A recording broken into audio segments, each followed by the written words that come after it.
Drummer and co-founder of the Allman Brother band, Butch Trucks, has died at 69. I'm John Bowden from Rock History Music.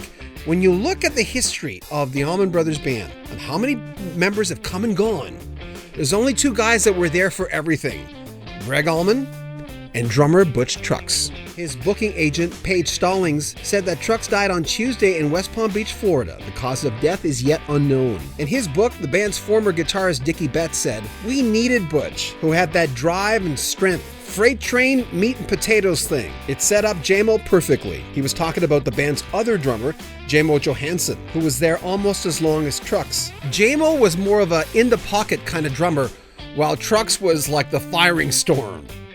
Anyone who was interested in Southern rock, especially drumming, would know Trucks. He was born in Jacksonville, Florida on May 11th, 1947. His parents were strict Baptists and only bought him a drum kit after he promised he wouldn't play anywhere near alcohol. For a lot of years, the group had that Three Musketeers motto: all for one and one for all. They lived together, played, traveled together, partied together, which, if you're starting a band, makes it a little easier. We were talking 1969 here. They were starving, malnourished, and looking for an audience. And of course they stayed up all night. When they weren't playing, they were partying. Duane Allman's vision of the band was to have a different group, with two lead guitarists and two drummers. They even toyed with calling themselves Beelzebub. Those two first Allman Brothers band LPs, the self-titled debut from '69 and 1970's Idlewild South, were not really big hits at first. Even though they had classic tunes on both, the first had Whipping Post, which Rolling Stone magazine called an enduring anthem, rife with tormented blues ballad imagery. It also contained Muddy Waters' classic Trouble No More. Idlewild South had Midnight Rider, which Gregg Allman called the song I'm most proud of in my career. It also featured a future concert mainstay in the memory of Elizabeth Reed, a jazz-flavored groovy instrumental. The architects of Southern rock, however, found their footing on their third album. Gregg Allman one day had a light bulb moment where he realized that even if they didn't have hits, even if their albums didn't sell as well as they wanted to, they'd always make a living on the road. That audience was growing all the time, and he thought, maybe it's time for a live album. In July 1971, they released At Fillmore East. It's considered one of the best live albums of all time. It peaked at number 13, their highest at that point, and everything they had was on that album.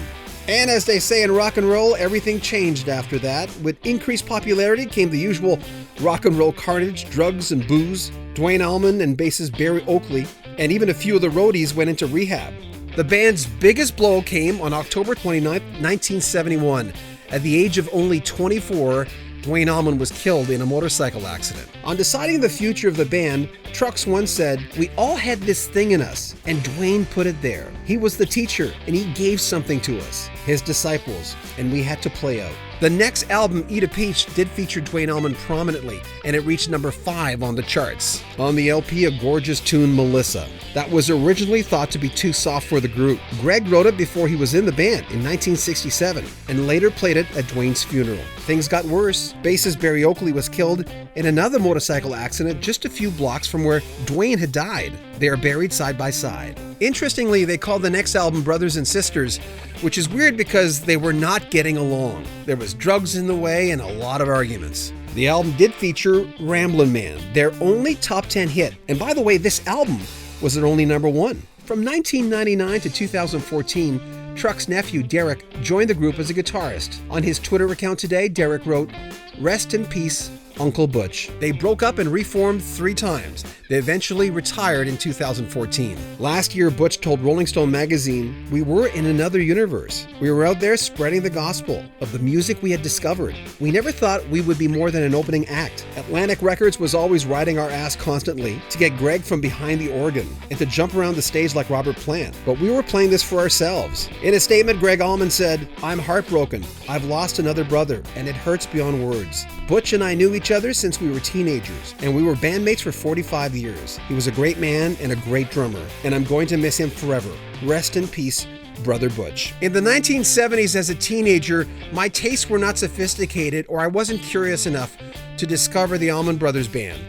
But people like Butch Trucks and Jaimoe Johanson as drummers made me pay attention. I went back because of those guys to learn what the Allman Brothers were all about.